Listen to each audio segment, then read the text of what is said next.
हमने देखा है और बचपन से सुनते भी आए हैं कि कामधेनु जो गाय के बारे में बताया गया था कि कामधेनु गाय का जो दूध था और उसे भगवान भी सेवन करते थे। और साथ ही हमने ये भी सुना है कि गाय में 36 करोड़ देवी देवता निवास करते हैं और उसी गाय की रक्षा के लिए कई प्रदेशों के अंदर में काम तो हो रहा है, लेकिन बहुत से ऐसे संगठन है कि राजनीतिक पार्टियां हैं जो गाय के नाम पे राजनीति तो करती है, लेकिन उसे अभी तक ऐसा मुकाम हासिल नहीं कर पाए जिससे गाय की रक्षा की जा सके। ऐसी एक संस्थान है जिन्होंने बजरंग सेना, जिन्होंने पहली बार जयपुर के अंदर में गायों के लिए घर घर जाके चारा इकट्ठा करने का काम की शुरुआत की है।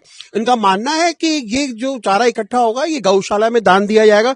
और हमारे साथ में ऐसे तमाम जो यहाँ के पदाधिकारी है वो भी यहाँ पे है, उनसे हम बात करेंगे कि अचानक क्योंकि ऐसी मुहिम जो रखी गई है गाय के लिए, क्योंकि बहुत सारे लोग गायों की रक्षा की बात तो करते हैं लेकिन उसके लिए काम नहीं करते। राजनीतिक पार्टी, जैसे मैंने आपको कहा, राजनीतिक पार्टी गाय पे राजनीति तो करती है लेकिन उनकी मुकीम जो उसकी हासिल है, जो गायों का इलाज है, गायों की देखभाल है, उसके लिए कोई काम नहीं करती है। हमारे साथ में तमाम जो लोग हैं उनसे बात करेंगे कैसा विचार आया मन में अचानक गायों के लिए, क्योंकि राजनीतिक पार्टियां बहुत सारी गाय पर राजनीति तो करती है लेकिन उनकी देखभाल या उनके जिम्मे के अंदर में सरकार वादे तो करती, लेकिन उनके अभी तक गायों को जो मुकाम हासिल होना चाहिए था वो नहीं हुआ। हमारी बजरंग सेना का जो मुख्य उद्देश्य है गौ माता को राष्ट्र माता घोषित का है और उसमें हमने बजरंग सेना के माध्यम से गौ सेवा की जो प्रारंभ की है, हमारे व्यास सेवा संस्थान के हमारे नरेंद्र जी व्यासी भाई साहब है, उनके सहयोग से आज बजरंग सेना के द्वारा ई रिक्शा चालू किया गया है। आज राम मंदिर की प्रथम वर्षगांठ भी है। तो व्यास सेवा संस्थान के जो भाई साहब हैं उनको मैं पहले बहुत बहुत धन्यवाद दूंगा और हमारी पूरी बजरंग सेना की टीम है और हमारे पूरे भारतवर्ष में गौ माता को राष्ट्र माता घोषित हेतु हस्ताक्षर अभियान चल रहे हैं। पूरे भारतवर्ष में अभी तक 22 लाख हस्ताक्षर हो चुके हैं और 9 वर्ष से बजरंग सेना जैसे राम मंदिर के लिए लड़ी थी वैसे गौ माता के लिए निरंतर संघर्षरत है। अच्छा, क्योंकि अगर गाय माता की अगर बात करें तो गाय माता, क्योंकि देखा जाए तो जैसा कि नॉर्थ ईस्ट साइड का जो भारत का इलाका है वहां पे अभी भी जो है भारत गाय के मीट में पहला स्थान है जो विदेशों में सप्लाई करता है। तो क्या लगता है कि ये सरकारें जो है बातें तो करती है लेकिन इन पे पाबंदी नहीं लगा पाई अभी तक? सर मैं तो ये कहूंगा कि ये गलत है जो हो रहा है। और आज भी न्यूज़पेपर में है कि जयपुर शहर में काफी जगह आज बहिष्कार हुआ है। हमारा संगठन को अगर हमें सूचना मिलती है गौ माता के बारे में अगर ये ऐसा आता है तो हम पूरा संगठन के साथ हम तत्पर तैयार रहते हैं।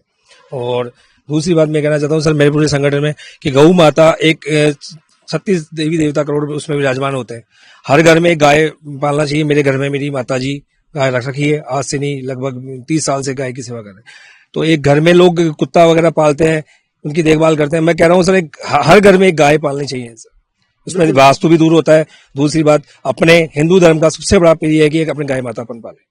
बिल्कुल, इनका मानना बिल्कुल ठीक है। घर घर के अंदर वैसे हम अपने बच्चों को पालते हैं, वैसे भी एक गाय माता का बच्चा होना चाहिए, उसे पाल पोस के बड़ा करना चाहिए। क्योंकि जैसा कि मेरा सवाल ये है कि राजनीतिक पार्टियां जो है लगातार जो है गाय के मामले में राजनीति करती है और गहलोत सरकार थी, उन्होंने एक गौ माता के ऊपर में एक बिल भी लेके आए थे विधानसभा में, वो पास नहीं हुआ। लेकिन तो क्या लगता है कि गाय माता पे सरकार या कोई ऐसा संविधान या कानून होना चाहिए जिससे गाय माता की रक्षा की जा सके? जय श्री राम। देखिए सर, आपने एक बहुत अच्छा प्रश्न पूछा। 9 साल से हम लोग संघर्ष कर रहे हैं कि गाय माता को हम लोग राष्ट्रीय माता घोषित करें और हमने जगह जगह पे, मतलब कलेक्ट्री पे या जहां भी ऑल इंडिया, हम लोग उसको गौ माता बनाने की पूरी तहे दिल से हम कोशिश कर रहे हैं। और बाकी जैसे आपने कहा कि गाय कट रही है, सर देखिए ये तो क्या है कि आज से नहीं कट रही, बरसों से कट रही है।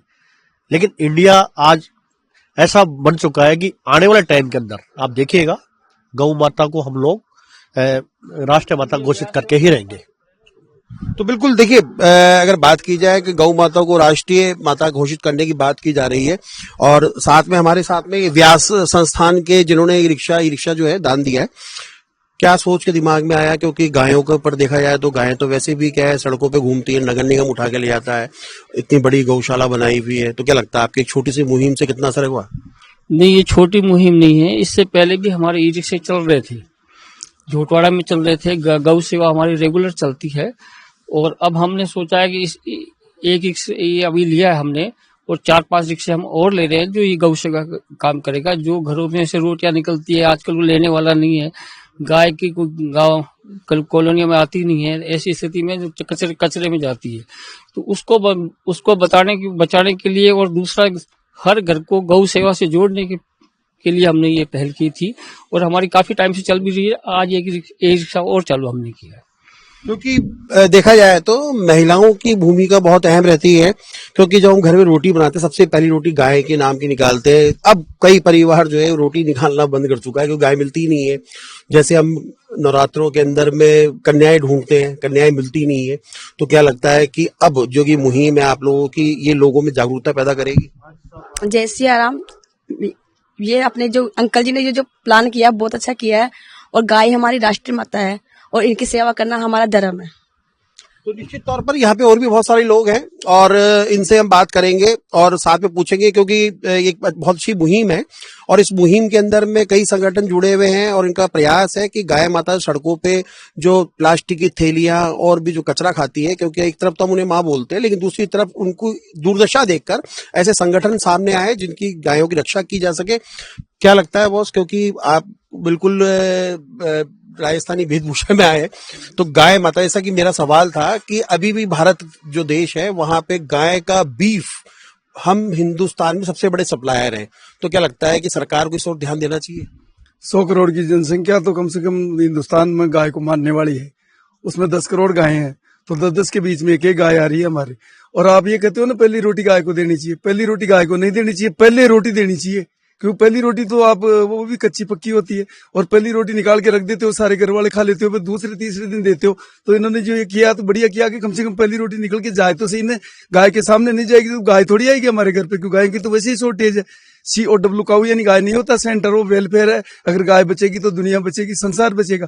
और ये पहली रोटी के चक्कर में तो पहली रोटी तो ऐसी है कि कच्ची पक्की होती है और गाय तो माता है, तो गाय को तो पहले रोटी नहीं तो पहली दो, पहली नहीं पहले सिक्के उनमें से बीच वाले निकाल के पहले गाय को दे क्या होता है कि वो प्रसाद बन जाएगा, क्योंकि 33 करोड़ देव देता है और जलती पुरती गाय तो देवता है, चलते प्रताप मंदिर है। तो हम उसको पहले, तो यहाँ गायें मिलती नहीं है बाजार में, वैसे भी नगर निगम वाले रहने नहीं देते, इसलिए हमारे को ये संस्था ऐसी लगी है कि ये अपनी अपनी रोटी ले जाके देगी तो कम से कम गाय तक रोटी तो पूछेगी ना।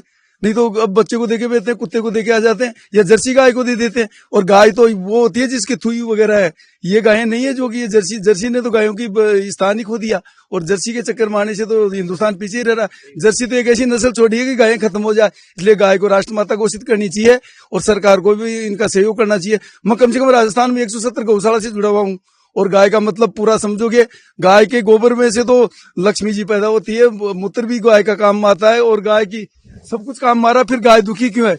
हम तो गुजरे तो गाय 100 गायें पालते हैं हम, और गायें पालते तो गायों से टंटर भी चलता है, सारे घर का भी काम चलता है, फिर उसके बावजूद भी गाय दुखी क्यों है? क्योंकि एक्चुअल में जैसे वो जो चीज हम निकालते हैं ना वो गाय तक पहुंचती नहीं है। तो इन्होंने ये जो संस्था बनाई है बहुत ही बढ़िया है, सराहनीय कार्य है और ये गाय तक रोटी पहुंचाने में बहुत बढ़िया महत्व योगदान रहेगा। और इससे क्या कि गाय तक रोटी पहुंचेगी जब भी गाय खाएगी, ऐसे गाय तो घर पे तो आएगी नहीं। बिल्कुल निश्चित तौर पर इनका मानना है कि पहली रोटी जो है गाय के नाम पे, क्योंकि हम श्राद्धों में गाय को तो ढूंढते हैं उस 15 दिनों के अंदर, लेकिन उसके बाद हम गाय को भूल जाते हैं। इस संस्था ने एक बहुत अच्छा काम किया है जो गायों के लिए चारा और रोटी कटने का। लेकिन अब क्योंकि इनका मानना ये भी है साथ में कि जिस प्रकार से गायें कट रही है, 100 करोड़ की आबादी है, प्रत्येक घर में गायें होनी चाहिए, लेकिन सरकार को भी इस और ध्यान देना चाहिए जिससे कि सरकार आम जनता के बीच में जो गायों की बात करती है, कई शंकराचार्य भी गौ माताओं को राष्ट्रीय माता घोषित करने की मांग करते हुए आए हैं। लेकिन ये मुहिम कब तक पूरी होगी ये तो समय ही बताएगा। लेकिन फिलहाल आज मनोज शर्मा, न्यूज वॉच भारत, जयपुर।